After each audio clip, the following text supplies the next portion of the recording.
ఈ యొక్క సమయమందు నాయన మాకు అనుగ్రహించినటువంటి ఈ యొక్క సమయంను సద్వినియోగం చేసుకోవడానికి మీ కృపా సహాయం మాకు దయచేసినందుకు మీకు వందనాలు. మేము తండ్రి ఇక వాక్యంలో ముందు కొనసాగుతూ ఉండగా ఆత్మ అయినటువంటి దేవ నీకు వందనాలు. మీ ఆత్మ చేత నింపి మమ్మల్ని నడిపించమని యేసుక్రీస్తు నామంలో ప్రార్థించి అడిగి వేడుకుంటున్నాము తండ్రి, ఆమేన్. అందరం కలిసి యోహాను సువార్త 8వ అధ్యాయముకు ఒకసారి వెళ్దాం. ఈ వాక్యము చదివేటటువంటి దానికన్నా ముందుగా ఒకసారి మన జీవితాలను కనుక ఒకసారి మనము జ్ఞాపకం చేసుకుంటే, మన్నన చేసుకుంటే, ఏ విధంగానైనా దేవునికి అనుకూలముగా ఉన్నదాన్ని చూస్తే చెప్పాలా, ఏ విధంగా కూడా దేవుడికి అనుకూలమైనటువంటి స్థితిలో మన ఆత్మీయ జీవితాలు ఉండనట్టుగానే కనిపిస్తుంటాయి. హల్లెలూయా. ఆజ్ఞానుసారమైన జీవితం కనబడదు. దేవుడు ఏ విధంగా జీవించాలన్నాడు ఆ విధమైనటువంటి జీవితము అగుపడదు. ఉంటాము ఎప్పుడు మనం ఆత్మీయమైన జీవితముగా, అంటే అట్టి విధమైనటువంటి దేవునికి అనుకూలమైనటువంటి జీవితము ఎప్పుడు బ్రతుకుతాము, ఎన్ని రోజులు బ్రతుకుతామంటే సంవత్సరములకు ఒక దినము బ్రతుకుతాం. అట్లా అది ఏ దినము? జనవరి 1కు. హల్లెలూయా. 31st రోజు నైట్ మాత్రం ఎన్ని ప్రమాణాలు చేసేస్తామంటే ఆయనకి, ప్రభువా ఇక ఈ రోజు నుంచి నేను ఇది ముట్టను, ఈ రోజు నుంచి ఇది నేను తట్టను, ఈ విధంగా నేను చెయ్యను ప్రభువా, ప్రామిస్ ప్రభువా. హల్లెలూయా. మోసభరితమైనటువంటి జీవితాలు జీవిస్తున్నటువంటి వారమై ఉన్నామో ఏమో. ఎవరికి వారముగా ఒకవేళ పరీక్షించుకుంటున్నట్టయితే అట్టి విధమైనటువంటి దేవునికి అనుకూలమైనటువంటి జీవితాలు కనబడటం లేదు. నేనేమంటున్నానంటే, అయినప్పటికీ ఏ పాటి వాడవైనప్పటికీ, ఏ పాటి తానవైనప్పటికీ, ప్రార్థన జీవితం ఉన్నప్పటికీ ఉండనప్పటికీ, ఆత్మీయ స్థితిలో ఉన్నప్పటికీ లేనప్పటికీ, లోకానుసారంగా లోకంలో చూపుతున్నప్పటికీ నేను అడుగుతున్నాను ఏంటి అంటే, అయినా ఎందుకు బ్రతికి ఉన్నామో? పాపము ఏం చేస్తుంది? మరణాన్నే కదా ఇచ్చేది.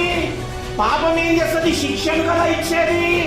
ఎందుకు ఇంత కృప పొందుకొని ఇంత చక్కటి జీవితాలు, చక్కటి ఆయురారోగ్యములు, చక్కటి కుటుంబాలు, చెప్పాలంటే సకల ఆశీర్వాదాలు కూడా ఉన్నాయి మన పైన.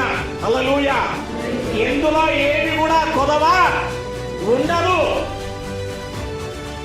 తెలిసి చూడండి, ఫ్రిడ్జ్ ఫుల్ కూరగాయలు. హల్లెలూయా. కిచెన్లకు పోయి చూడండి, కనీసం 2 బస్తాల బియ్యం, ఏమి లేదన్నా. ఏమండి, పాకెట్లో పైసలు, బ్యాంకులో బ్యాలెన్స్, బండ్లుంటే పెట్రోల్ ఫుల్. కానీ ఆత్మీయమైన స్థితి మాత్రము, దేవునికి అనుకూలమైన జీవితం మాత్రం ఉండదు. ఉండనప్పటికీ ఎందుకు నేను ఈ విధమైనటువంటి చక్కటి జీవితాన్ని మనం జీవిస్తూ ఉంటున్నాం? ఒక వ్యక్తిని మనం జ్ఞాపకం చేసుకున్నాం. 3వ వచనం చూద్దాం. యోహాను సువార్త 8వ అధ్యాయము 3వ వచనం. శాస్త్రులను పరిసయ్యులను వ్యభిచారమందు పట్టబడినదట ఒక స్త్రీ. ఆగండమ్మా. ఈ శాస్త్రులు పరిసయ్యులు ఈ దేనికోసం చూస్తున్నారంటే, యేసుని ఎక్కడ తప్పులో పడదామా అని చూస్తున్నారు. వీళ్ళు ఒక తప్పులో పట్టేసి ఈయనను సిలువకు అప్పగించాలా, ఈయనను మరణానికి అప్పగించాలా అనే ప్రయత్నంలో ఈ విధంగానే ఒక కూటమి జరుగుతుంటే ఆ జన సమూహం ఎదురికి వచ్చి శాస్త్రులు పరిశీలన అడుగుతున్నారంట, ప్రభువా ఇదిగో వ్యభిచారం చేసింది ధర్మశాస్త్ర ప్రకారంగా మోసే రాసినటువంటి ఆ ధర్మశాస్త్రం ప్రకారంగా రాళ్ళతో ఒకటి చంపాలి కదా, ఏం చాలు చెప్పు. ఇప్పుడు అక్కడ ఒకవేళ యేసు అవును బిడ్డ నిజమే చంపండి రాళ్ళతో కొట్టి అన్నాడు అనుకో, ఈయన ప్రేమంతా కూడా కొట్టివేయబడుతుంది ప్రజల మధ్యన. హల్లెలూయా.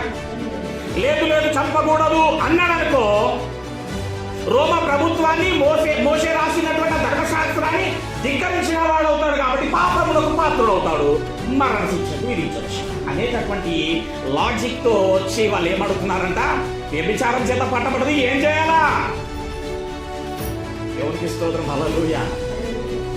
ఏమంటే ఈ ధర్మశాస్త్రం ఏం చేసిందంటే, ఈ స్త్రీని పాపం చేస్తుంటే శిక్షించడానికి తరుగుతా వస్తుంది. బాగా గుర్తుపెట్టు. పాపం చేసింది స్త్రీ, శిక్షకు పాత్రులైనటువంటి ఈ స్త్రీని ఈ ధర్మశాస్త్రము శిక్షించడానికి, చంపడానికి తరుముకుంటూ వస్తుంది. వస్తూ ఉంటే ఆ యొక్క స్త్రీని, ఆ వ్యక్తిని కృప దర్శించినారంట. చపాట్లు వరదాం ఒకసారి. హల్లెలూయా. మరణానికి పాత్రురాలు అయ్యేటటువంటి ఆ స్త్రీ, శిక్షకు పాత్రురాలు కాబోయేటటువంటి ఆ స్త్రీని కృప దర్శించినాదంట. హల్లెలూయా. ఏమండి, ఆమె వ్యభిచారము చేస్తూ పాపం చేసిండొచ్చు, మనము ఇంకో విధంగా పాపం చేస్తున్నాం. ఏమండి, ద్వేషం అనేటటువంటి పాపం కావచ్చు, కోపం అనేటటువంటి పాపం కావచ్చు, కుళ్ళు, కుతంత్రాలు, పగలు, ఈర్షలు, పాపము, త్రాగుడు, వ్యసనము, జూదము, ఈ లోకానుసారమైన లోకములో జోగుతూ ఏ విధముగా అసలు పాపం అంటే ఏంటండి? ఆజ్ఞ అతిక్రమమే పాపము. ఆమె ఒకలాగా పాపం చేస్తుంటే మనం ఒకలాగా పాపం చేస్తున్నాం. కానీ బతికి ఎందుకు బట్టగడుతున్నాం అంటే కృప నిన్ను నన్ను దర్శించినది. హల్లెలూయా. నిన్ను కృప దర్శించినది, నిన్ను కృప ఆవరించి ఉన్నది, నిన్ను దేవుని కృప, క్రీస్తు యొక్క కృప కమ్ముకొని ఉన్నందున ఇది నువ్వు సజీవ లెక్కలో ఉన్నావు. ఇది కేవలం దేవుని కృప అంటున్నాం చూడు. అది కృప అంటే, ఇది కృప అంటే. హల్లెలూయా. ఆ మరణానికి, శిక్షకు పాత్రులయ్యేటటువంటి ఆ స్త్రీని కృప, యేసు క్రీస్తు అను నూతనమైనటువంటి ఆ కృప దర్శించినదంట. ఏమండి, ఎందుకు మనం అసలు దినదినము సజీవ లెక్కలో ఉంటున్నాము?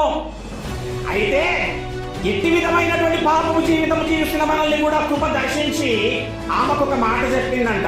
స్త్రీకి ఏమని మాట చెప్పిందంట? బిడ్డ, ఇక మీదట పాపం చెయ్యదు. ఈ నూతన సంవత్సర దినమున మొదటి నెలన దేవుడు నీతో నాతో కూడా మాట్లాడుచున్నటువంటి మాట ప్రేమ పూరితమైనటువంటిది ఏమైందంటే, బిడ్డ పాపము చెయ్యకు. ఎందుకు నేను నిన్ను దినదినము సజీవ లెక్కలో ఉంచుతున్నానంటే, ఏ ఆత్మ కూడా నశించుట నేను ఇచ్చయింపలే. బిడ్డ, ఒకవేళ ఈ పాపములనే కృప ఉంది కదా అని పాపము చెయ్యొచ్చా అని కూడా రాసింది రోమాలో. కృప నిన్ను కాపాడుతుంది. ఏ విధమైనటువంటి దానమైనప్పటికీ నిన్ను కాపాడుతుంది గల కారణం ఏమైనా చేయొచ్చని కాదు. కృప నిన్ను ఎందుకు కాపాడుతున్నది అనేసి అంటే, ఈ దినమైన నా బిడ్డ నా ప్రేమను ఎరిగి గ్రహించి ఈ దినమైన సంపూర్ణతలోనికి వస్తుందేమో, ఈ దినమైన మారు మనసు పొందుతుందేమో. ఈరోజు నా సేవకుడిని అక్కడికి నడిపిస్తా, నా ప్రజలతో నేను మాట్లాడుతా, నా ప్రజలతో ఏం మాట్లాడతాను ఈరోజు అంటే, బిడ్డ పాపము చేయకు. జీవము ఉండగానే మనిషి అంట మార్పు చెందాలంట, జీవం ఉండగానే మనసు మారిపోవాలంట. హల్లెలూయా. వేషధారణ కాదంట మారాల్సింది. ఏం మారాలంట? మనసు మారాలంట. మనం ఎక్కువగా ఏమి మార్చడానికి చూస్తుంటాం? వేషధారణ, డ్రెస్సింగ్ స్టైల్. హల్లెలూయా. ఏమండి, క్రాఫ్ట్ స్టైల్. ఎక్కడ షాన్ మే ఫరక్ నయ్యానా? దేవుడు చెప్తుండు, షాన్ కాదు బిడ్డ, హృదయంలో ఫరక్ రావద్దు. ఒకవేళ హృదయంలో ఫరక్ వచ్చే గనక ఆకస్మిక మరణం గనక నిన్ను ఆవరించిందనుకో, అగ్ని ఆరదు, ఆత్మ అనే పురుగు చావదు బిడ్డ. ఇలాంటి ప్రసంగం విన్నప్పుడు ఒక వ్యక్తి, ఒక యవనస్తుడు నన్ను ఒక ప్రశ్న అడిగిందండి. ఎప్పుడైనా సమయం ఉంటే నేను ఆ మెసేజ్ అని కలుస్తా. ఏమని అడిగినాడు తెలుసా? అన్న ఇంత నిష్టగా జీవిస్తుంటాం కదా మనం, మారు మనసులు ఉంది, అయినా ఎందుకన్నా ఇట్లాంటి ఎదురవుతుంది అన్నవారు. వాళ్ళేమో అట్లా బ్రతుకుతున్నారు, అయినా చెప్పాలా బాగున్నారు. వీళ్ళ మీద భయంకరమైనటువంటి పరిస్థితుల్లో వీడి పరిస్థితి చూడు, అయినా వీడు బాగానే ఉన్నాడు. కానీ అన్ని వదిలిపెట్టి బాప్తిజమము తీసుకొని ఆత్మీయ జీవితం గడుపుతుంటే ఇంత ఎందుకన్నా, అసలు ఎంత సాక్రిఫైస్ ఎందుకు చేయాలన్నా? అన్నా నాకు ఒక డౌట్ అన్నా అంటే, ఏంది బిడ్డ అని అడిగినా. ఏంటో తెలుసా డౌట్? ఏం తెలుసా అన్న, అసలు ఈ నరకము, పరలోకము ఇవన్నీ అసలు ఉన్నాయా అన్న? ఇది నిజమేనా అన్న? అంత భయంకరంగా యుగ యుగాలు కాలుడు దేవుని రాకడా? అసలు దేవుడు ఉన్నాడా అన్నా? మీకు సంగతి చెప్పాలా? మనమేం సగటులో కానీ మనకి ఈ ప్రశ్న చాలాసార్లు వచ్చే ఉంటుంది. స్థితి పరిస్థితులను బట్టి నేను అన్న సూపర్ రా బాబు అని చెప్పిన. సూపర్, నువ్వు ఉన్న విషయాన్ని తెలుసుకోవాలని అడిగినావు చూడు, ధైర్యంగా సిగ్గుపడకుండా నా ఎదుట నువ్వు సూపర్. అయితే నేను వాడికి ఒక మాట చెప్పిన, ఏం తెలుసా? పరలోకం నరకం అనేటటువంటి దానిని ఎందుకు నమ్ముతలేవు తెలుసా? చూసిన దాఖలాలు లేవు. పోనీ చూసొచ్చి చెప్పిన దాఖలాలు లేవు. పోయినోడు చెప్పాలి, పోయినట్టే వచ్చి బాబు నాయన కుమారుడా మొన్న చనిపోయిన కదరా, పోగన అక్కడ పెద్ద నిజంగానే ఉంది అని ఎవరైనా వచ్చి చెప్పినట్టు. అందుకే మనకు నమ్మకము ఉండట్లే. అందుకే ఏమంటాం తెలుసా? ఏమైతే అన్న, సచ్చినాక చూసుకుందాం, బాకీ బాత్. ఉన్నప్పుడు మాత్రం లైఫ్ ఏం చేయాలి తెలుసా అన్న? ఎంజాయ్ చేయాలన్నా నా ప్రాణమా.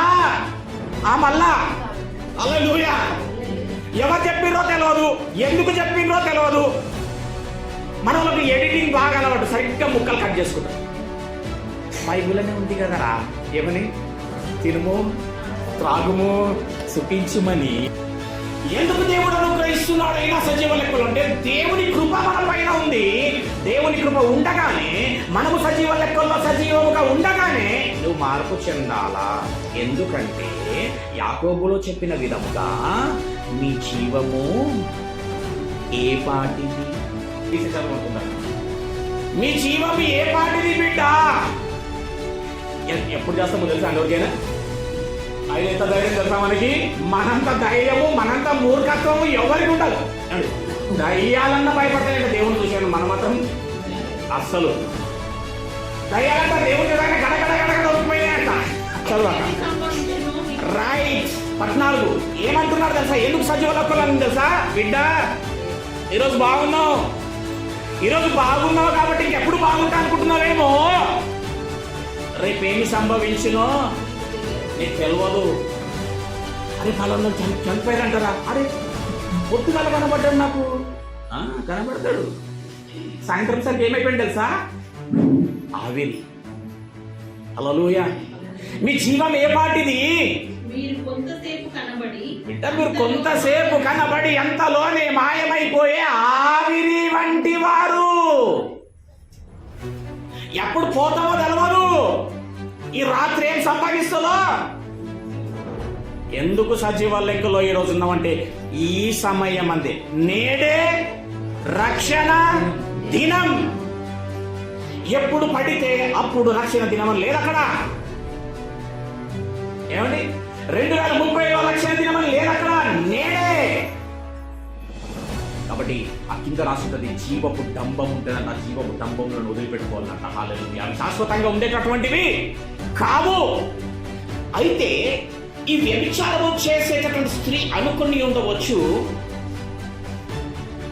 మరి నేను బ్రతకాలంటే మరి ఏం చేయాలి? నేను బ్రతుకు తెరువు కోసం చేస్తాను, నేనే తోరని ఏమనట్లేదు కదా. ఈ ప్రశ్న చాలా మందికి ఉంటుంది. అందులో కొన్ని డిపార్ట్మెంట్స్ లో పనిచేసేటటువంటి వాళ్ళు అంటారు ఈ మాట. అందులో ముఖ్యంగా పోలీస్ డిపార్ట్మెంట్ వాళ్ళు ఏమంటారు తెలుసా? అన్న ఇట్లా మాట్లాడకపోతే కుదరదే బ్రదర్, ఇట్లా మాట్లాడాల్సి వస్తుంది. హల్లెలూయా. ఇంకొన్ని డిపార్ట్మెంట్స్ వాళ్ళు చెప్తారు, అట్లా కాదు, నీకు తెలియదు, ఇందులో మనం తాగిపియకపోతే, వాళ్ళతో కూర్చి సిట్టింగ్ ఉండకపోతే కుదరది, జాబ్ కుదరదు. ఇది మా డ్యూటీ ఎసొంటిది అంటే తాగి ఊగేటటువంటి డ్యూటీ మాది, తప్పదు. ఆమె అట్లా అనుకుని ఉండవచ్చు. రెండవది ఏమనుకుని ఉండవచ్చు, అది నా శరీరం కదా. ఇదే ప్రశ్న మనకు కూడా వస్తుంది. అన్న నేను ఎవరిని తాగేపైకి బాగుపడుతుంటే, అన్న నేను ఎవరు జరగొడతలే, నా పైసలు నా ఇష్టం, నేను తాగు. హల్లెలూయా. వాక్యం ఏం చెప్తుంది తెలుసా? నీ ఇష్ట ప్రకారము బ్రతకడానికి నీకు ఏ విధమైన అధికారం నీ శరీరం పైన నీకు లేదు. ఎందుకో తెలుసా? నీ శరీరము దేవుని, అది నా ఆలయం, అది నేనుండా ఉండాల్సిన చోటది. అమ్మా, నేను నిన్ను కొన్ని కోట్ల సంవత్సరాల క్రితము కన్న నిన్ను నేను కన్నడమే కాక 2000 సంవత్సరాల క్రితం నా రక్తం పెట్టి కొన్న నిన్ను. నీవు నా అన్ని తెలుసు మనకి వాక్యాలు, నల్ల కథ వాక్యాలండి. ఒక ముక్క చెప్తే 2 ముక్క మనం చెప్పేస్తాం, కానీ బ్రతకడానికి రాదంట మనకు. హల్లెలూయా. పాటలు మాత్రం పాడతాం, కానీ మళ్ళీ పాటలాగా బతుకు మాత్రము లేదు. నీవుంటే నాకు చాలు యేసయ్యా, నీ వెంటే నేనుంటానేసయ్యా. ఎంత బుద్ధం ఆడుతూ ఈడ వాడతావు. నీ ఎవరేంటుంటారంట నీ వెంటనే ఉంటా. ఆ దాటగానే ఎవరో వింటాను, ఏ అలవాట్లు వింటాను. హల్లెలూయా. ఆస్తులన్నీ పోయినా ఉంటావా? నాస్తులు పోతే చచ్చిపోతు. అనాథగా మిగిలినా ఉన్నోళ్ళు వలకరియకపోతేనే గునిసి మొక్కలు. నేను అందుకే రావద్దు, ముందరికి వెళ్ళబట్టి కనీసం వలకరిస్తాను. చూసినావా? మళ్ళీ పాట ఏం పాడతాము? అనాథగా మిగిలినంట అంటే ఓన్ లేకున్నా సరే బాబా నేను ఉంటా అట్లా ఉన్నది అలవాటది. అబ్బే, మాట్లాడకపోతే పలకరి ఇయ్యలేరు అనుకో, అయిపోయింది. ఇక పక్కకున్నాయ ఇంటికి నేను అందుకే రానన్న పంచకి, నేను అందుకే ఇంటికి రానన్న. అది చూడు ఎట్లా పోతుంది చూసినా. అప్పుడు దేవుడు కనుక ప్రత్యక్షమై, బిడ్డ నా కుమారి, మొన్న అక్కడ కూటమిలో ఒక పాట పాడినావు కదా బిడ్డ, ఆ లిరిక్స్ ఏదంటే ప్రభా నువ్వు దాన్ని సీరియస్ తీసుకో ప్రభా, ఏదో 4 వాడిదని వాడాడు. మీరంతా సీరియస్ తీసుకోకండి ప్రభా, అందరితో వాడకూడదు, బాగుండదని వాడ ప్రభా. ఏమండి? ఆస్తులన్నీ పోయినా అన్నదగా మిగిలినా, ఆస్తులే విడనాడినా, ఆరోగ్యం క్షీణించినా. ఉంటావు? ఆరోగ్యం క్షీణిస్తే బ్రదర్ కడుపు వస్తుంది బ్రదర్, ప్రార్థన చేయండి. ప్రార్థన చేసినాక కూడా ఒకవేళ కడుపు నొప్పి పోలేదనుకో, మాకున్నది. ఎందుకు బ్రదర్ దేవుడు ఇట్లా చేస్తాడు? ఎందుకు బ్రదర్ ఈ రోగం పోతలేదు? అసలు దేవుడు ఎందుకు బ్రదర్ ఇట్లా చేస్తుండ? ఆమెనే ప్రత్యేకంగా టార్గెట్ చేసినారు. పరలోక మిషిపెట్టచ్చి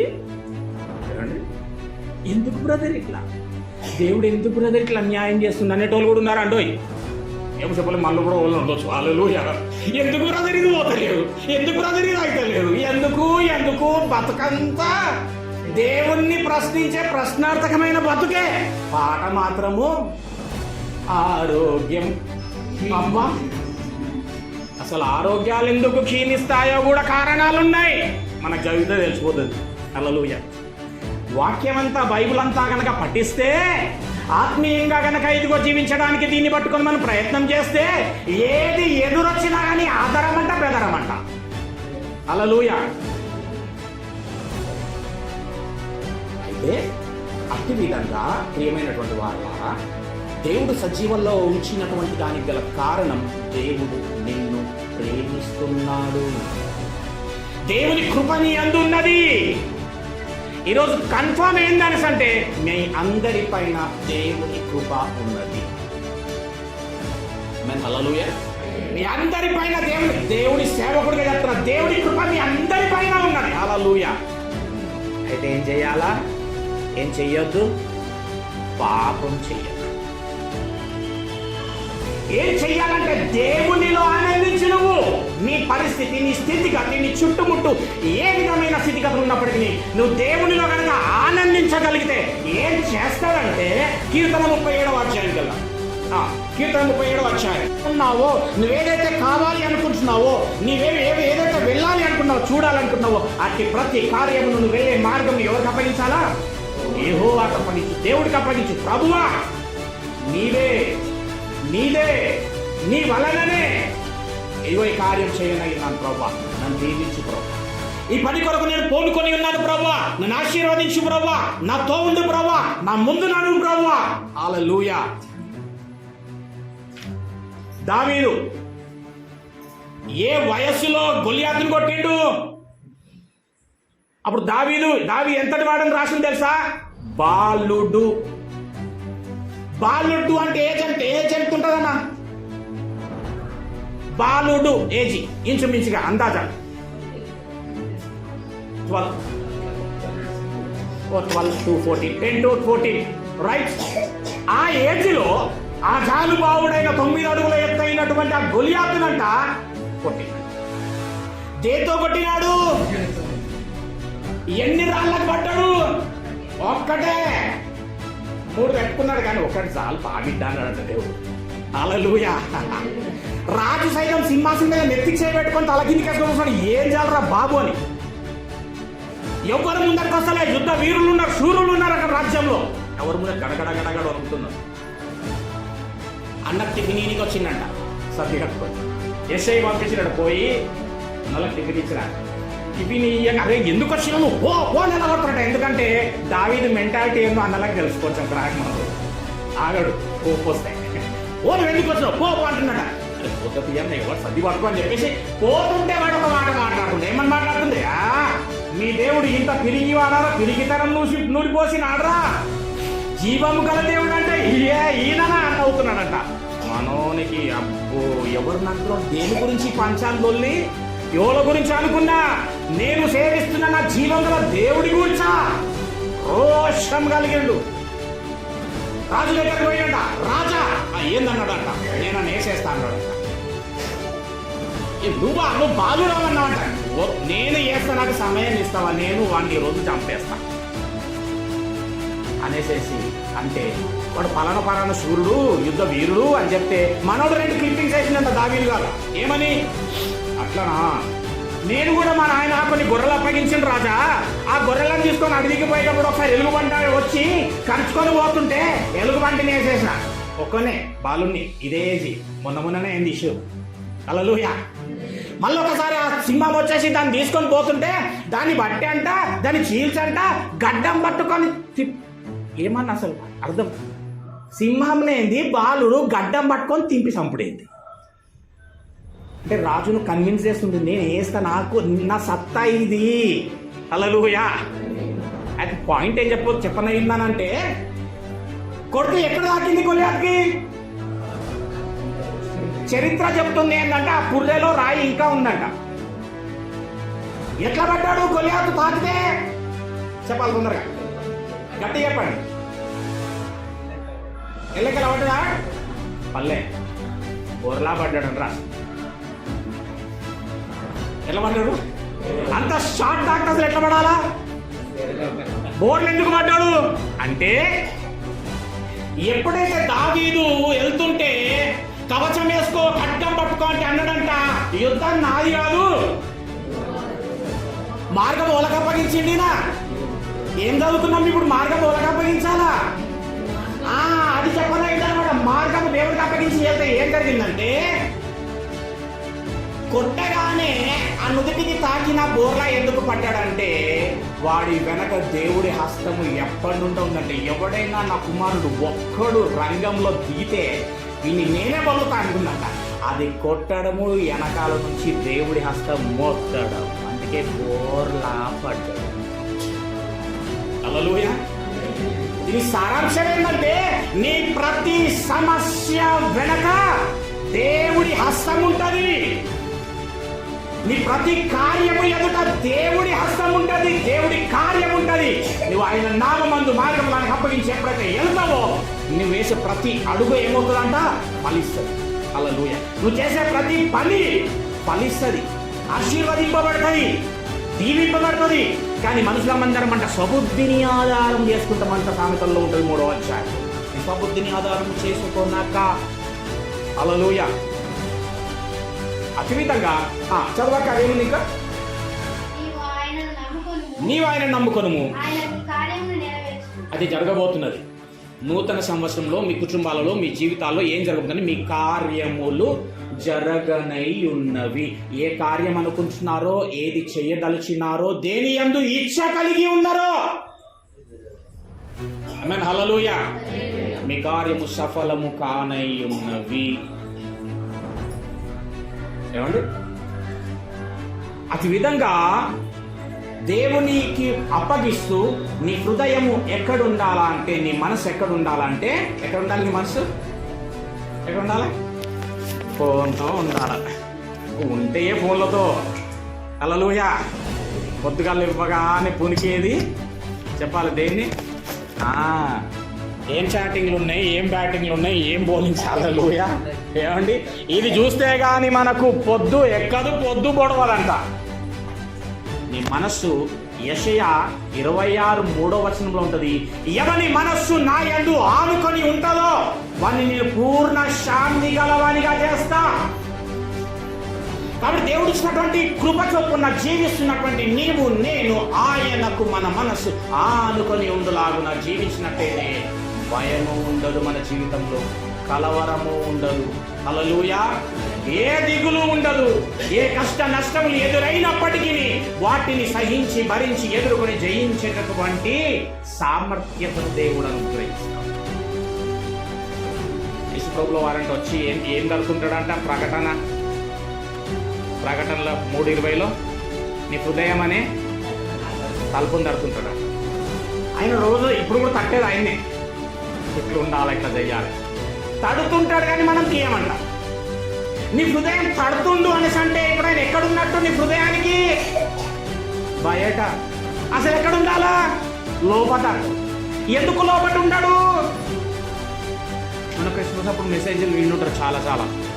యోసేపు మరియమ్మ ఇద్దరు వెళ్ళినప్పుడు అంట స్థలం ఇవ్వమంటే ఏం చెప్పారంట? లేదు స్థలం. ఏమైంది స్థలం అంటే? ఫుల్ అతిథులు, నో ప్లేస్. ఇప్పుడు హృదయంలో కూడా నో ప్లేస్. అందరు అతిథులు ఉన్నారు తెలుసా మన హృదయాల్లో. అతిథుల పేర్లు చెప్పి ముగిస్తా.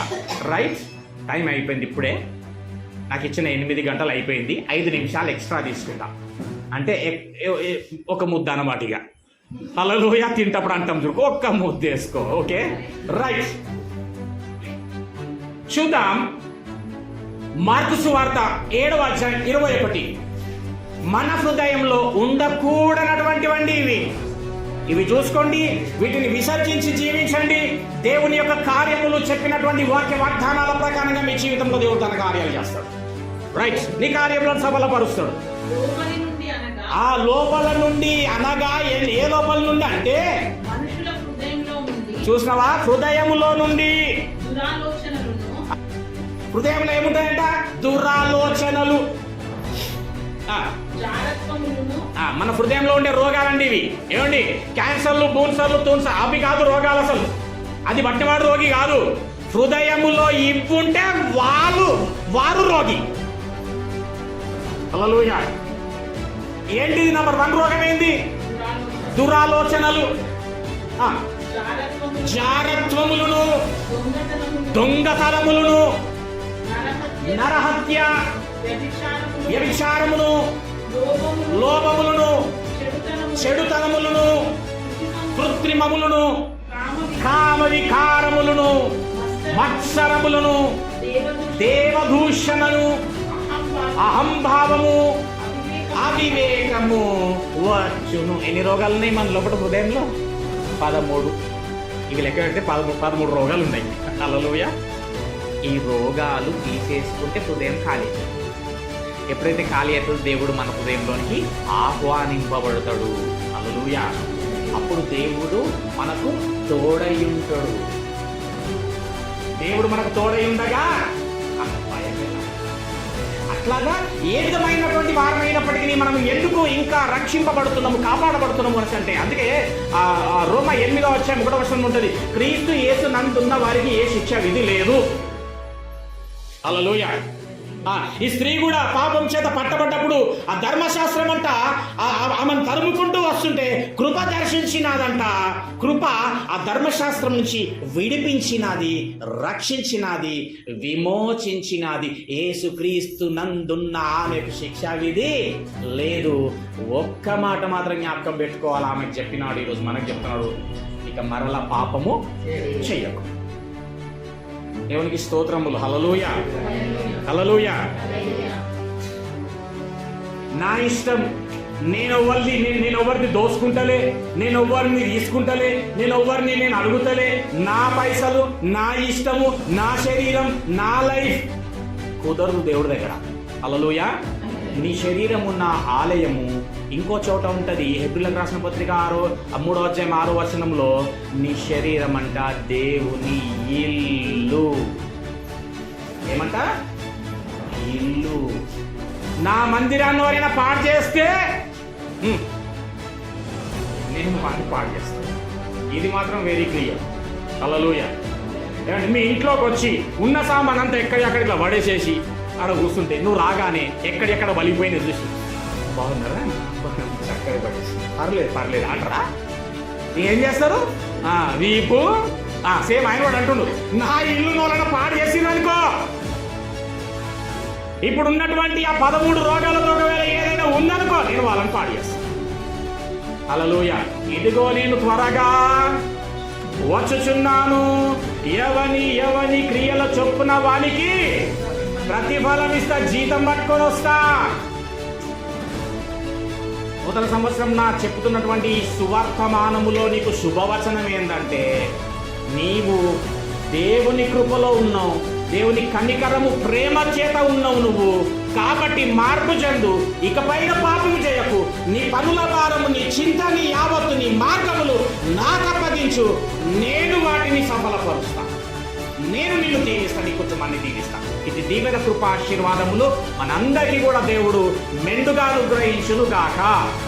ఈ కొద్ది వాక్యము దేవుడు మన ఆత్మని వెలిమితమై దీవించి ఆశీర్వదించును గాక. ఆమేన్.